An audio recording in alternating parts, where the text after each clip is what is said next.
여러분,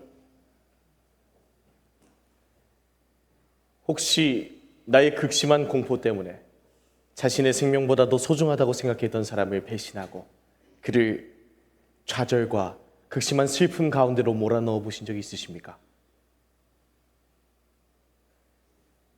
있으시다고요? 좋습니다. 극이 끝나고 저기 뒤에서 따로 뵙도록 하겠습니다. 아니면 극이 끝나고 저처럼 치유가 되어 아무 문제가 없이 집으로 돌아가시게 될 것을 기대합니다. 여기선 저도 그런 공포와 배신을 경험했던 사람입니다. 제 이름은 바요나 시몬입니다. 바요나 시몬, 제 본명이죠. 후에 예수께서 저를 반석이라는 뜻을 가진 베드로로 새롭게 지어주시기 전까지는요, 제 성격은 아시는 바와 같이 매우 호기심이 많고 충동적이고 성급하며 경솔하고 무모하기까지 즉흥적이었습니다. 또 지나치게 열정적이고 명랑하기도 한 것 같으나 깊이 생각하고 결정하기보다는 감정적으로 결정하고 입으로 내뱉는 성향이 좀 있기도 하고, 한편으론 나약한 인간적인 모습을 숨김없이 그대로 드러내는 그런 소심한 모습도 보이죠.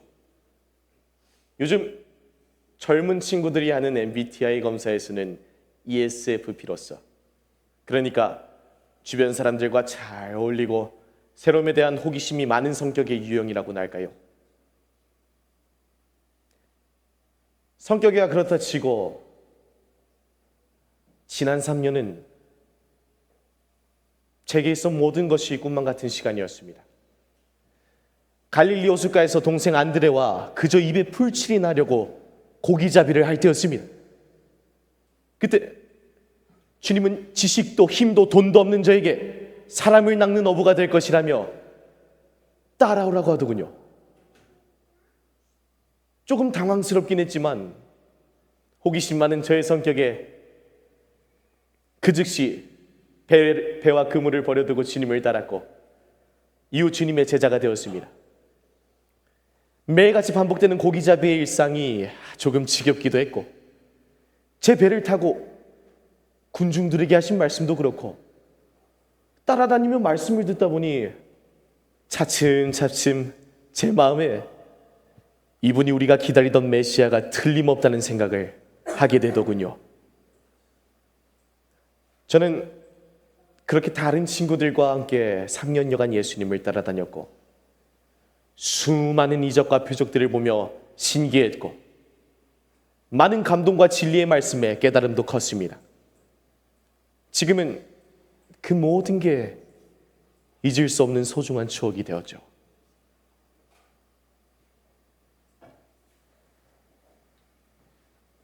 예수님께서 오랜 세월 불치병으로 고생하던 사람들과 눈먼 자와 문둥병자들이 예수님의 말씀 한마디에 깨끗하게 낫는 것을 수없이 목격하기도 했으며, 무엇보다도 죽어 있었던 나사로를 살리셨던 일은 제 인생에 엄청난 충격이었습니다. 보고도 믿어지지가 않았지만 나사로와 주변 사람들의 반응이 그분이 메시아가 확실하다는 증거였습니다. 이런 일도 있었습니다.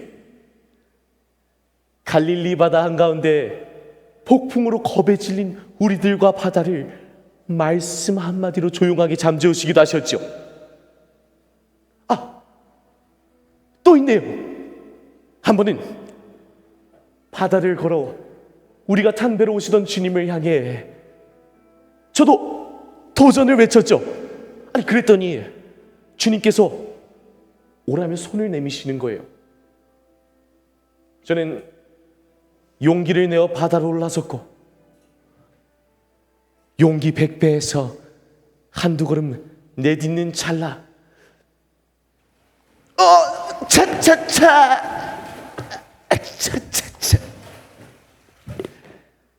그만 물에 빠진 것도 창피했는데 그분은 짓궂게 동생들 앞에서 믿음이 없다며 꾸짖으셨고 저는 너무 부끄러워서 바다에서 쥐구멍을 찾아야 했습니다.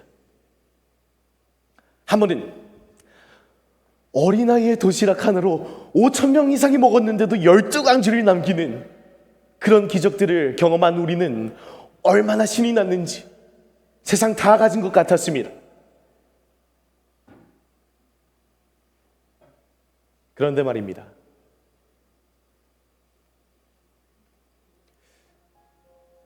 어느 날인가 예수께서 갑자기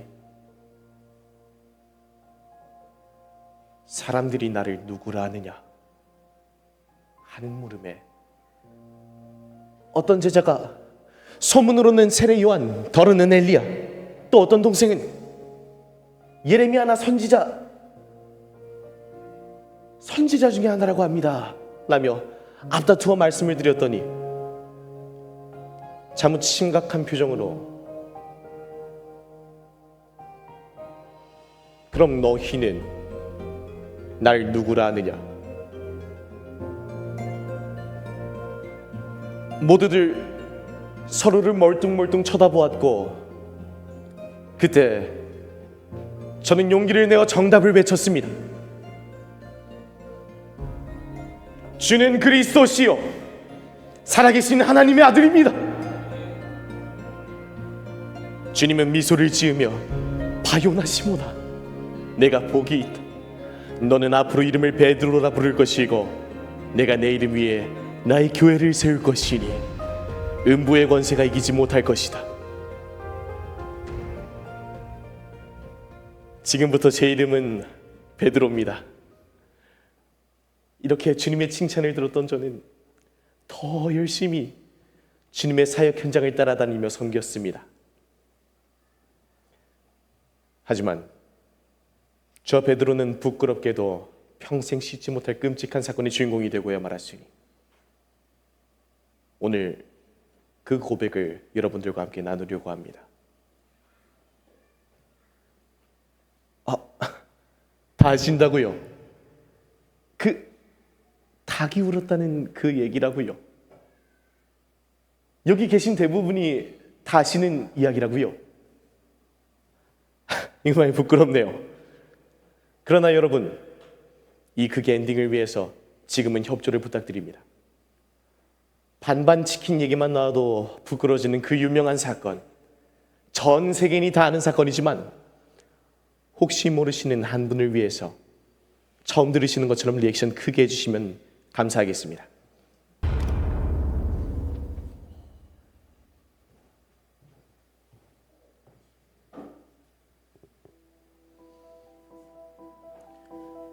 (6월절을) 준비하던 수요일 저녁 식사 중이었습니다. 예수께서는 갑자기 자리에서 일어나 겉옷을 벗고 수건을 가져다가 대야에 물을 가득 받아와서는 우리들 한 사람 한 사람의 발을 씻기시기 시작하시는 거였습니다. 몹시 놀란 저는 주님, 무슨 일이신지요? 이러시는 이유가 왜 우리들의 발을 씻기시는 겁니까? 그러나 주님은 지금은 알지 못하겠지만 후에는 알게 될 것이다. 하지만 주님, 그때는 그때고 지금은 안 됩니다. 제 발을 씻기지 못하십니다. 완강히 거부하는 저의 반응에 베드로야, 내가 너를 씻기지 못한다면 이제부터 너와 나는 아무 상관이 없다. 네? 그럼 예수님, 제 발뿐만이 아니라 제 팔, 제 온몸 구석구석을 다 씻겨주십시오. 제 말에 동생들도 모자를 먼저 벗기도 하고, 이때 주님은 미소를 지으시면서 얘들아, 내가 너희 발을 씻겼으니 너희도 서로 그렇게 하도록 해라. 사실 그때는 주님의 그 말뜻을 정확히 바로 깨닫지 못했지만 주님은 우리를 향해 서로 사랑하라, 내가 너희를 사랑한 것 같이 너희도 서로 사랑하라, 너희가 서로 사랑하면 이로써 모든 사람이 너희가 내 제자인 줄 알리라. 이 말씀을 듣고서야 비로소 우리의 발을 씻기신 이유를 깨달을 수 있었습니다. 또 그런데 말입니다. 식사 자리가 거의 끝나가고 있는데 예수께서는 갑자기 우리들을 향해 오늘 밤 너희들 전부 다 나를 버리고 도망갈 것이야. 뭐라고요? 주님, 우리가 도망칠 거라고요? 저는 순간 주님을 향해 그럴 리 없습니다, 주님. 제가 도망을 가다니요. 말도 안 됩니다. 지난 3년을 저와 함께 하시고도 저를 그렇게 모르십니까? 제가 어떻게 주님을 버리고 도망을 갑니까? 혹시 저 요한, 도마, 쟤네들은 주님을 버리고 도망갈지 몰라도 저는 절대로 주님을 버리고 도망칠 일이 없습니다. 베드로야, 섭섭하고 슬프겠지만 내가 진심으로 말하는데 너는 오늘 밤 다 기울기 전에 나를 모른다고 3번이나 부인할 것이다. 뭐라고요, 주님? 제가 3번씩이나 부인을 한다고요? 다 기울 거라고요? 제가요? 왜 그러세요, 주님? 여기 동생들도 있는데 저도 체면이 있지. 말도 안 됩니다, 주님. 저 베드로는요, 의리 빼면 시체라고요. 주님 아시잖아요. 절대 그런 일이 일어나지 않을 겁니다. 그리고 만약 주님이 옥에 갇힌다 해도 따라갈 거고요. 주님이 혹여나 죽게 되시더라도 전 주님과 함께 죽을 겁니다.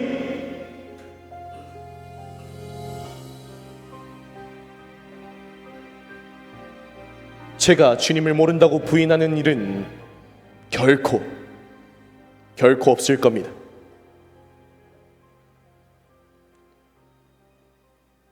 만찬장에서의 소란스러움은 이렇게 저의 패배로 끝이 나고, 그곳에 나온 우리들은 예수께서 자주 가시던 감난산으로 가면서도 그럴 리가 없다며, 주님을 버리고 도망칠 리가 없다며 서로가 자신만만히 다짐을 하고 또 다짐을 했습니다. 한참을 걸어 올라가 우리 산 일행은 산 중턱에 겟세마네 동산에 도착했고, 예수님은 아버지 하나님을 향해 간절히 기도하셨지만 우리들 몇 명은 졸거나 잠들고 말았습니다. 그 와중에 주님은 3번씩이나 우리를 깨우시면서 1시간도 깨어 기도할 수 없더냐 하시며 우리의 육신의 연약함을 치근히 여기셨습니다. 그때였습니다.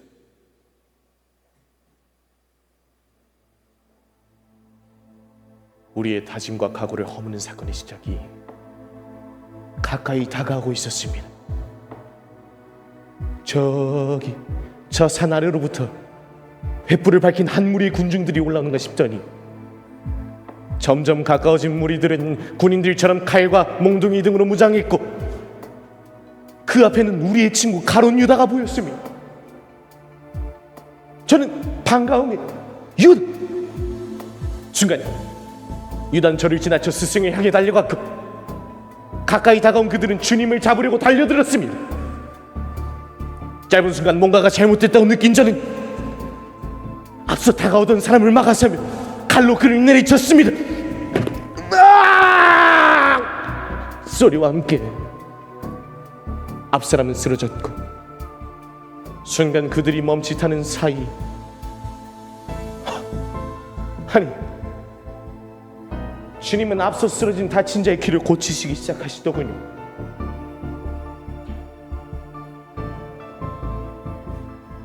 그런데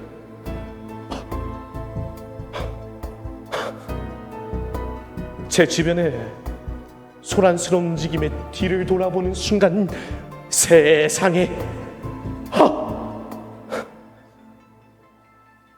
허겁지겁 달아나는 제자들의 뒷모습이, 아니 이럴 수가.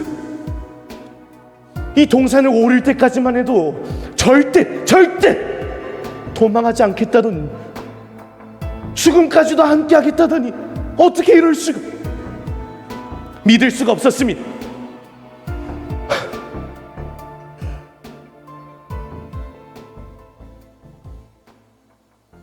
도망하던 친구들을 보던 저 역시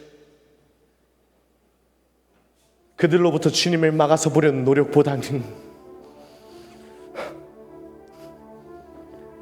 끌려 내려가는 주님과 멀어지는 사이 저 역시 슬그머니 그 자리를 피하고 말았습니다.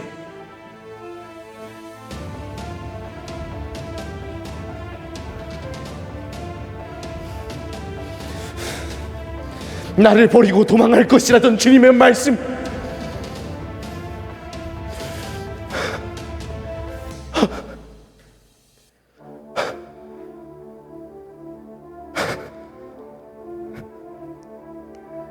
주님,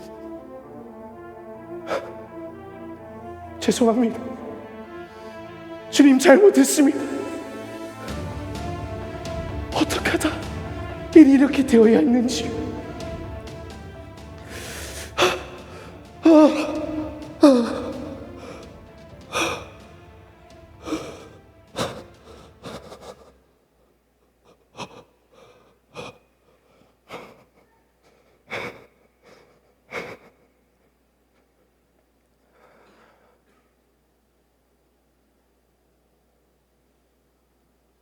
한참을 울던 저는 주님을 끌고 가는 그들이 이동한 방향을 따라 그들을 뒤쫓았습니다.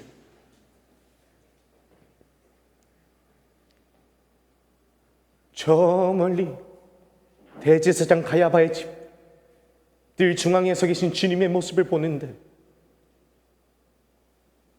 군중들의 야유 소리와 함께한 가야바의 목소리가 들리더군요. 뭐라고? 유언비어 살포와 메시아를 사칭한 죄라고, 메시아가 메시아라고 한 것이.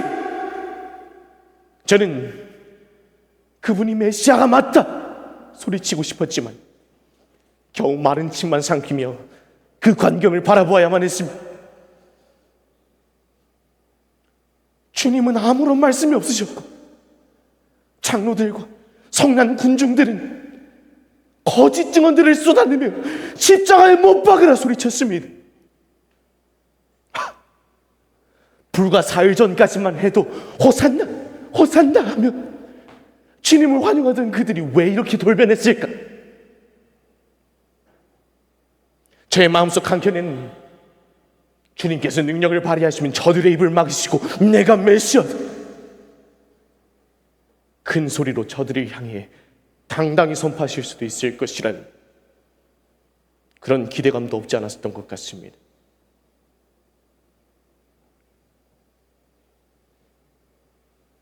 바로 그때 그런 묘한 긴장감을 깨뜨리며 당신도 저기 예수와 함께 있던 사람이 아니? 그럴 리가요. 잘못하셨어. 난 모르는 자요. 제 몸은 반사적으로는 그와는 거리를 두며 자리를 피했고 조금 한적한 곳으로 자리를 옮겨 지켜보는데 또 다른 누군가가 저의 어깨를 툭 치더니 당신이 저기 저 예수와 함께 다니는 걸 내가 본 적이 있는데 그렇지 않소? 무슨 소리? 난 저기 저 예수란 자를 모르오. 저는 또 다른 목격자를 향해 조금의 망설임도 없이 모른다며 소리치고 빨리 그 자리를 피해야만 했습니다. 서둘러 몸을 돌려 그들과 거리를 두려 했지만 이번엔 주님과의 거리가 조금 큰 소리로 대화가 가능한 곳까지 오고야 말았습니다.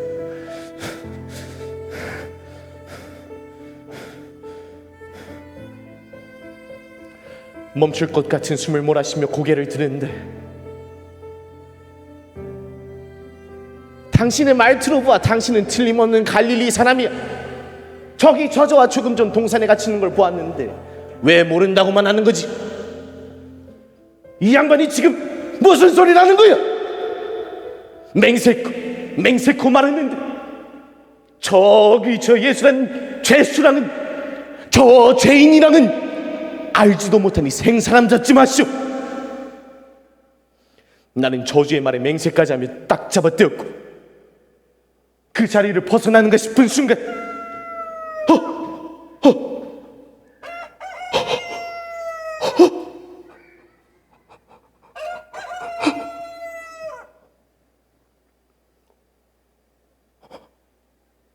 이럴 수가. 내가 주님을 모른다고? 아니야, 아니야, 아니야, 아니야. 이건 필시 꿈이야. 닭 울음소리와 함께 주님의 눈과 마주친 저는 주님의 눈길을 외면하며 서둘러 그 자리를 피해 어두운 골목길로 한참을 내달렸습니다.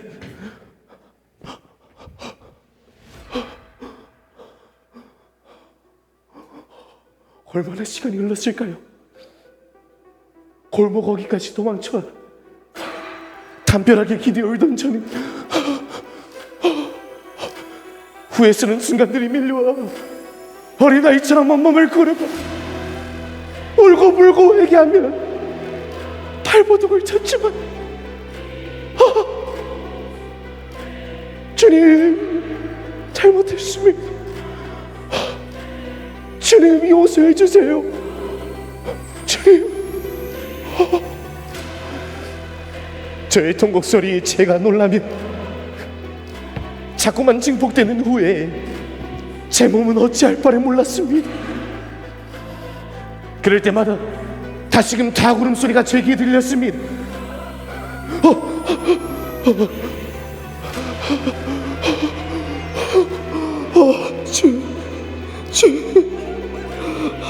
용서해 주세요. 용서해 주세요.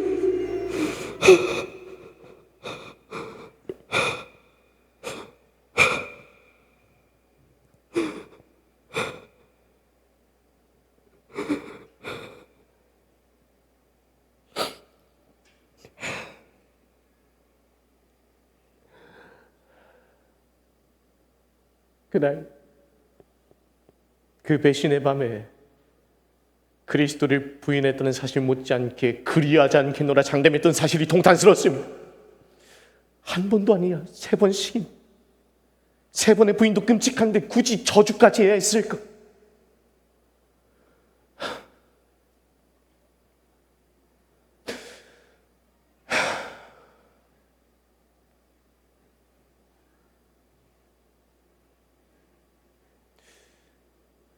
시간은 흘러 천천히 동이 트고 있었습니다. 대제사장과 빌라도의 법정을 오고 가며 억지 재판을 받으시던 주님, 채찍으로 마저 피투성이 같은 만신창의 몸으로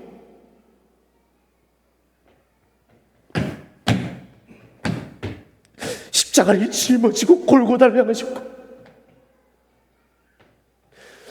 온갖 수모와 조롱과 비방과 함께 십자가에 못 박히셨습니다.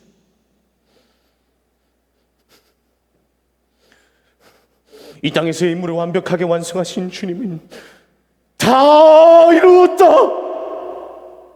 외치시며 고개를 떨구셨습니다.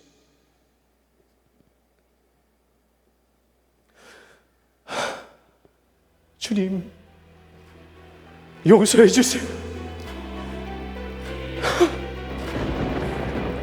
저의 울음소리가 천둥번개와 함께 예루살렘 전체에 울려 퍼질 것처럼 대성통곡을 해보지만 닭 울음소리가 또 저를 따라옵니다.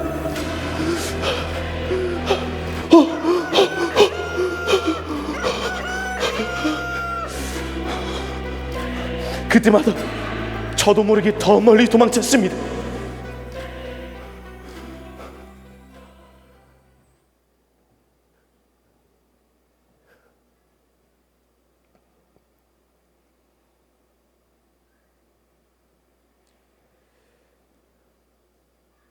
그날 밤이 지나고 침묵의 또 하루가 지나고 새벽 빈 무덤을 보고 놀란 마리아를 따라 주님이 누우셨던 곳을 본 우리들은 주님의 부활을 확신할 수 있었습니다. 주님은 약속대로 사흘 만에 다시 살아나셨고 또 약속하신 대로 갈릴리로 향하셨습니다. 저 베드로 역시 빈 무덤을 보았고 주님께서 부활하셨다는 것을 확신하며 알았지만 도저히 주님과 마주해 용서를 빌며 주님께 다가설 용기가 나지 않았습니다. 제 자신을 자칭만 하던 저는 이후 동생들과 갈릴리 바다로 향했고, 예전 우리 모습 그대로, 주님을 만나기 전 모습 그대로 배를 타고 그물을 내리는데 그때였습니다. 예수님은 모난 저와 같은 베드로들을 찾아 친히 바닷가로 오셨습니다. 베드로라는 이름 위에 교회를 세우시겠다던 그 주님이 저 같은 배신자에 찾아오셨습니다.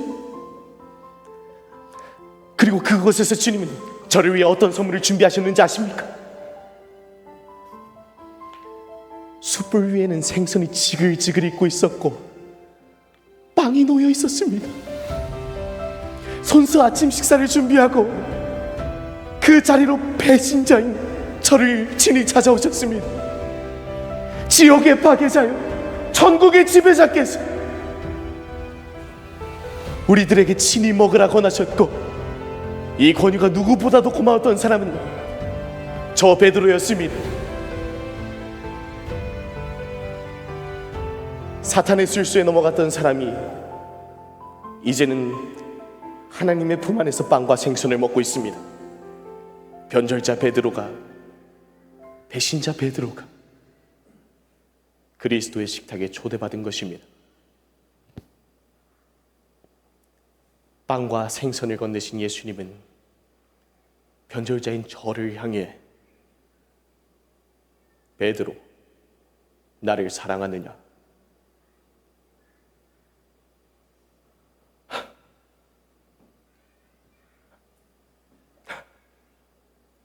네, 주님, 사랑합니다. 그것도 3번씩이나 물으셨지만 저는 같은 대답만 3번을 하며 울먹였습니다. 그 질문이 어떠냐? 3번씩이나 부인한 너의 모습이 생각나지 않니? 그 질문은 변절자였던 저를 부끄럽고 민망하고 화가 나라고 물으신 게 아니었습니다. 우리가 마주한 식탁은 하나님의 성품으로 가득한 은혜의 자리였으며, 용서의 주님이 서로의 사랑을 확증하며 그 사랑을 흘려보내도록 부탁하셨고, 변절자였던 저와 제자들에게 사랑과 용서를 고백하는 축복의 자리였습니다.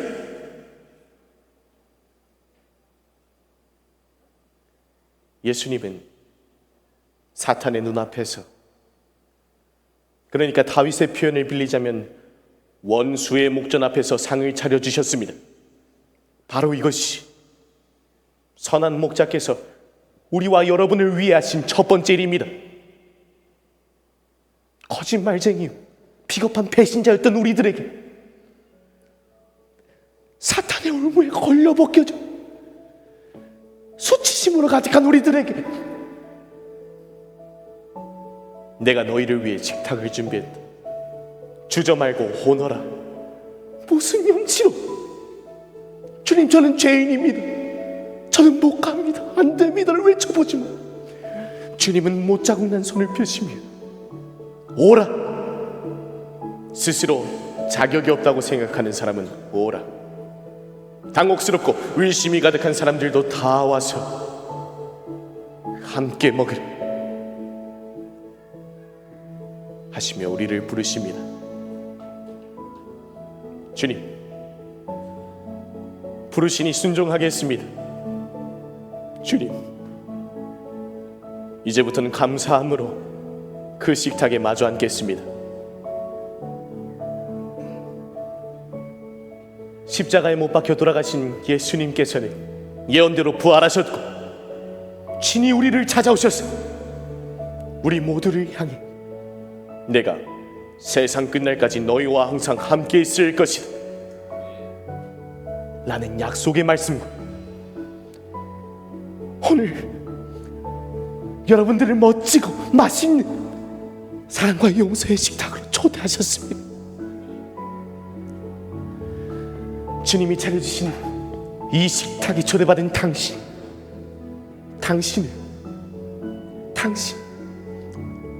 그리고 당신을 축복합니다.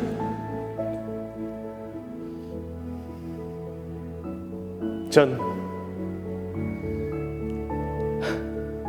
그때도 지금도 분명히 아는 것이 있습니다. 말로만이 아니라 마음속 깊이, 아주 깊이 예수님은 진정 죽기까지 우리를 사랑한 그리스도시며 우리를 구원할 메시아라는 사실을 말입니다.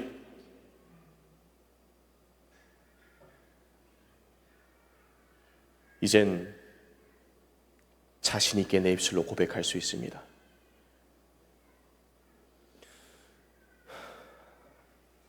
주님,